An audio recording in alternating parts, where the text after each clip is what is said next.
یہاں پہ نظر آتا ہے کہ والد کی دعا جو ہے وہ جو برکتوں کا ایکسلریٹر اس میں لگاتی ہے، یا فضل کا اور یوں کہ یہ رحمتوں کا جو ایکسلریٹر لگاتی ہے، اس کا عجیب کمال ہے۔ میں چاہتا ہوں اسی واقعے کی طرف تھوڑا سا ہم چلیں کہ حضرت یعقوب علیہ السلام کو جو مقام اللہ تعالیٰ نے ظاہر عطا کیا، یہ تو قدرت کے کارخانے میں طے تھا، لیکن آپ کے والد حضرت اسحاق علیہ السلام نے جو آپ کو دعا دی وہ ایک خاص موقع ہے۔ اس کے بعد کیا ہوا، پھر آپ کا شادی کا معاملہ، وہ ساری باتیں ذرا بتائیے۔ بسم اللہ الرحمن الرحیم۔ انٹرو میں بھی آپ نے کافی باتیں بیان کر دی، اس واقعے کو میں مختصر طور پر بیان کرتا ہوں۔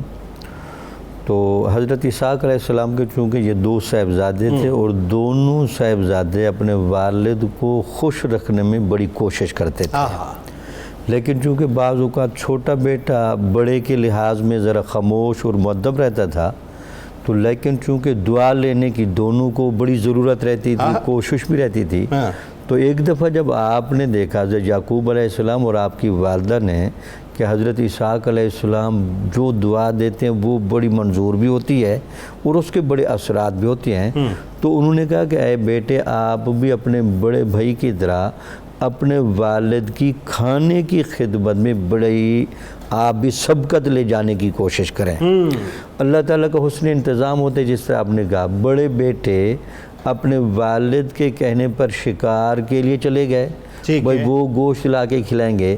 حضرت یعقوب علیہ السلام اپنی دعا لینے کی تگودو میں ہیں، یہ اپنی طرف سے 2 بکرے اچھی طرح پکا کے اپنے والد کی خدمت میں لے کر گئے۔ اچھا، والدہ نے موٹیویٹ کیا تھا کہ یہ موقع ہے دعا لینے کے لیے، دعا لینے کا۔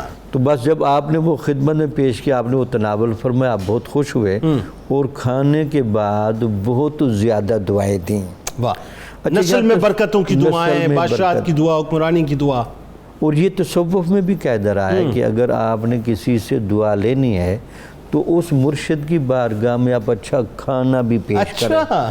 یہ ایک روایت بھی چلتی ہے تاکہ لاملا اگلے سے جب آپ دعا لینا چاہتے ہیں تو اگلے نے جی بھر کر دعا اس وقت دینی ہے جب آپ نے خدمت بھی کمال درجے کی کر دینی ہے۔ سبحان اللہ۔ کھانا چونکہ بہت اچھا تھا تو آپ نے دعائیں دی، اللہ تعالیٰ آپ کو بادشاہت دے، آپ کی نسل میں نبوت رکھے، سبحان اللہ، اور آپ کو مقام نبوت پر فائز فرمائے، سبحان اللہ۔ اور حضرت اسحاق علیہ السلام کی تو نگاہ بصیرت دیکھ بھی رہی تھی۔ اچھا، بظاہر آپ اس وقت جو ہے وہ آپ کی ویسے آپ بینائی آپ کی جاتی رہی تھی نا اسحاق علیہ السلام کی بینائی کمزور تھی، بندے کو قریب سے پہچانتے تھے، دور سے ذرا مشکل ہوتی تھی۔ انبیاء کی بینائی جاتی نہیں، محققین کا یہی فیصلہ ہے، کیونکہ بینائی کا جانا یہ ایک عیب ہے، انبیاء ہمیشہ اس عیب سے محفوظ ہوتے ہیں۔ بینائی کمزور ہو جاتی ہے جس کی وجہ سے غور سے دیکھنا پڑتا ہے، تو اس وجہ سے آپ نے چونکہ غور نہیں فرمایا تو آپ نے سمجھا یہی کہ یہ عیس ہیں یا عیسو ہیں۔ تو پھر بعد میں جب وہ کھانا لے کر آئے شکار والا تو آپ نے کہا کہ آپ کیسے آ گئے دوبارہ کھانا لے کر؟ ان کے پہلے میں تو نہیں آیا، وہ کوئی اور تھے۔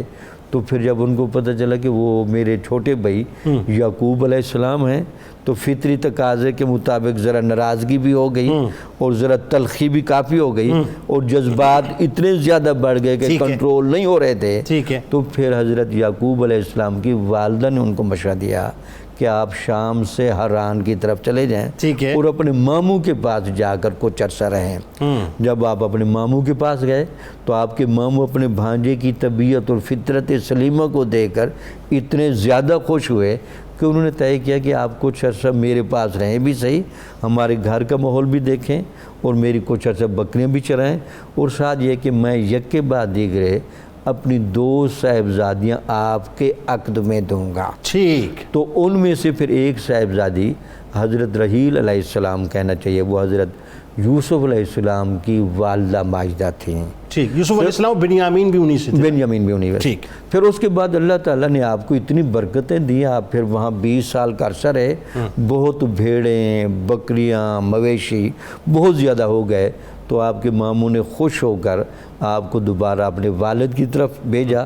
تو جب آپ اپنے والد اسحاق علیہ السلام کی طرف آ رہے ہیں تو آپ کے بڑے بھائی کو بھی علم ہوا کہ اتنا بڑا انبوہ کثیر اور لشکر قوی اور اتنے مویشی وغیرہ کون لا رہا ہے؟ تو پھر قریب آنے پر معلوم ہوا کہ یہ میرے وہی بھائی یعقوب علیہ السلام ہیں۔ تو ان کا پھر استقبال بھی کیا اور پھر بم شیر و شکر بھی ہو گئے اور آپس میں بڑا اتفاق چلتا رہا، بلکہ یعقوب علیہ السلام نے بہت سے جانور اپنے بھائی عیسو کو تحفے میں بھی دیے۔ تو اس سے لگتا یہ ہے کہ والد کی دعا لینا اور پھر معاملات میں خود گہرا ہونا، جہاں اسحاق علیہ السلام کی دعا کا رنگ نظر آ رہا ہے، وہاں سے یعقوب علیہ السلام کی طبیعت کی گہرائی بھی نظر آ رہی ہے کہ آپ اس معاملے سے الجھے نہیں، پریشان نہیں ہوئے، ماموں سے شکوہ نہیں کیا، بلکہ آپ کی فطرت ایسی تھی کہ جتنے بھی گمبھیر حالات ہو جاتے تھے آپ ایڈجسٹمنٹ کرتے تھے